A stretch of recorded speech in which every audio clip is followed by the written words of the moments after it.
So Ruthann, what was it like? I want to know the whole experience about carrying the torch for the Special Olympics here in Los Angeles.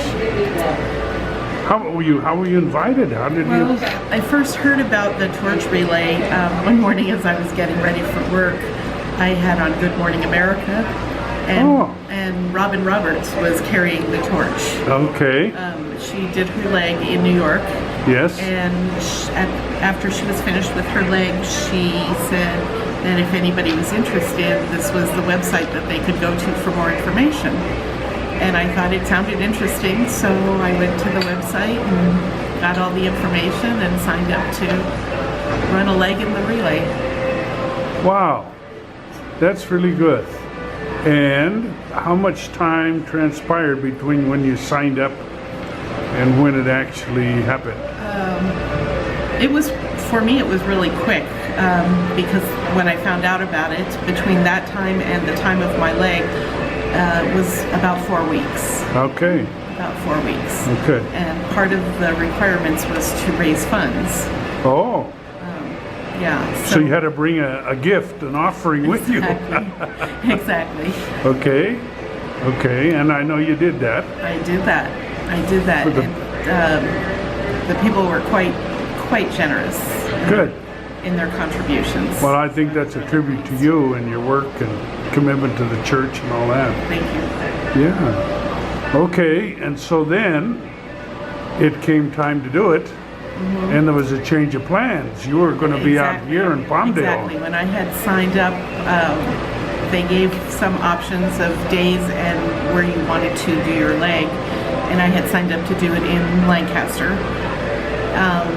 And apparently, because of the activities and events that were happening in Los Angeles for the torch relay, they had to make some changes in where the legs were run and times and such. And also, apparently, they had to make other changes because of construction, so they had to change the routes and permitting issues and such like that. So there were a lot of changes, and I ended up having to run in North Hollywood. So it was an early morning because I had to be in North Hollywood by 7 o'clock in the morning. Okay, so that's it was an hour Friday, from here at least. if there's no traffic. Oh, it was a Friday. If there's no traffic, so yeah. Geez, 2 hours. So, Okay. Actually, I met a friend of mine who happens to be our school psychologist. She met me down there, and so I wasn't alone. Yeah. And it's a good thing because when I got to the corner where I was supposed to start my relay, there was nobody there. There were no signs. Nobody there knew anything about the relay. So it was a little disheartening. It was like, oh, is this really happening here? Because I knew I was supposed to run in the street, and the street wasn't blocked off. You know, there was nothing. Yeah. So I was a little apprehensive, like, am I in the right place? And Sure, yeah. so while we were sitting on the corner waiting, there was a truck. It's one of those trucks that they use when they're going to, I don't know, doing road construction or whatever. It has blinking arrows to divert the traffic. Yeah. And I saw it a little ways away, and I said, oh, maybe that's where I'm supposed to be. Maybe that's where the way they're going to stop the traffic. And it turns out it was not, but I think that was a sign from the man upstairs. Yeah, take it easy. Relax, Ruthann. Because just as I got there to that truck to see if that was it, the van pulled up with the Special Olympics torch relay and met me there and gave me my torch and told me what to expect when the group came to pass me the flame. So that was my sign, because I was obviously at the corner and I was supposed to be a little bit further away. But there was a sign, but it was only about this big on the light post. So, and I was apparently supposed to have gotten an email that said, look for this little sign on the light post. Oh. And I did eventually get that, but not until after I'd finished my leg. I got the email.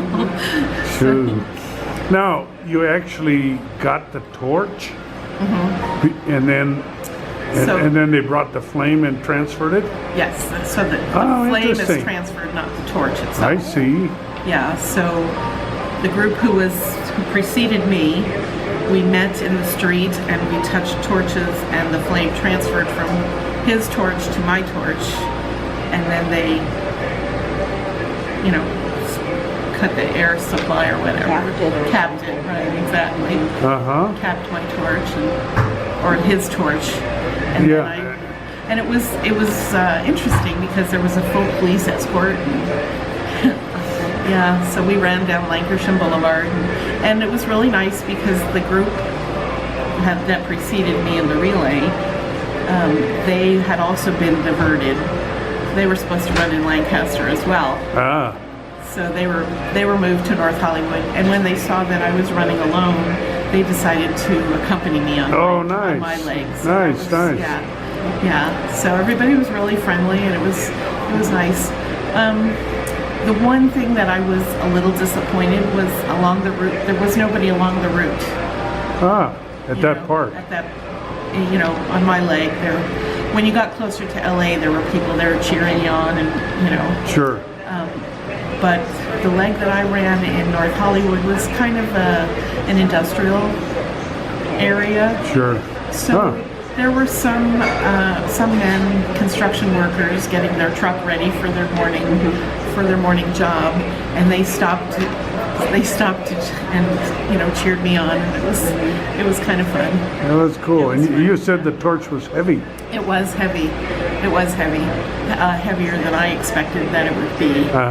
But when I think back, hindsight is 20/20. It has to be heavy because it's made of metal. It's carrying fire. Yeah. So it couldn't be made of anything else, and Right. there has to be a fuel source to keep the fire going. Yeah. So all of that contributes to the weight of the torch. For sure. And I was really surprised because when they gave me the torch and said, okay, make sure that you hold it out away from you because we don't want you to burn your hair off. And I kind of laughed like, oh, seriously? But then when the torch lit and you're running, the flame blows on you. Your face. So, you have to hold because it was hot. And it was a pretty big flame, as you're running down the leg. Sure. Now you teach in the public school system. That's correct. And your specialty is disadvantaged kids, right? Special education. Special ed kids, which at all levels? Or? Right now I teach 5th and 6th grade students with moderate disabilities. I see. But I have taught, I've taught all grades and all levels of disability in basically all settings because I taught at the state hospital. I taught in a residential setting for boys. I taught at the youth authority. So a number of different... broad experience. Yeah, for many years I've been involved with special needs. And why did you get involved in special needs? That's a really long story. Maybe we should take a breather then for a minute, huh? I was accepted to Rutgers. Okay, famous school. Yes, and chose not to go there because it wasn't far enough away from home. It was practically in my backyard. I could come home for dinner every night if I wanted to. New Jersey, what part of New Jersey? Patterson or? Edison. Edison, okay. So I chose not to go to Rutgers. A lot of my friends from my class went to Rutgers, and it would just be transferring from high school class to college, and I wanted a different experience. Sure. So I went to a small Lutheran school in Ohio, in southwestern Ohio. And when I started going there, my major was going to be laboratory medicine, which is kind of a combination of biochem physics. I wanted to work in a hospital laboratory, probably something similar to forensic pathology or something like that nowadays, Sure. And Wittenberg being a Lutheran school, all students are required to take a religion class. And it didn't really matter what religion. It could be, comparative Eastern religions or whatever. And as an incoming freshman, my religion class happened to be assigned to me. So, and I don't even remember what the religion class was. But the professor was very into community service. So as part of his requirements for his religion class, all the students had to do some community service. Some real community service. Yeah. They really had to go out. And I don't even remember how I picked where I went, but I ended up going to work at a residential center for adults, for developmentally disabled adults. And I was helping the recreation therapist on Saturdays. I see. And even after the religion class was over, I kept going on Saturdays. And I would borrow somebody's bicycle and I would bike out a couple of miles out to this residential facility because I enjoyed working with the residents there. Then, because of what my major was, it was very, very competitive. With all of the folks who wanted to be in pre-med or whatever, and nobody was very helpful because you could score a point higher than they and knock them out of med school or whatever, and I didn't really like that atmosphere. Yeah. So I was in my second semester of organic chemistry and decided I'd had enough. Yeah. And my mother had a fit. Like, oh, what are you going to do now? And I said, I really didn't know. As most college kids do. Yeah, I really didn't know. And my roommate, bless her heart, said to me, Ruthann, think about what you enjoy doing. And do that. You're going every Saturday to work with these. So I thought, well, you're right. So I decided to major in psychology. And as part of the requirements for that, I had to do an undergraduate internship. And it was winter term in Ohio, and there's lots of snow. So one of the options was to come out to California. So yeah, guess what? Yeah. I came out in the winter to California to work at Camarillo State Hospital. Oh yeah. With a psychologist there. And while I was doing that, I guess it was because of the psychologist that I worked with, who didn't really have a lot of interaction with the clients. He was more a standoff and take data kind of person. And that wasn't really what I wanted to do. I wanted the interaction with the kids. Sure. But while I was out here, I found out about a master's program in special education at Cal Lutheran. So I decided that I would do that. So I went back and graduated in June and came back in September to get my master's degree and my teaching credentials in special ed. So it was a long, circuitous route. That's how I got involved. That's how you got to California and how you got into it.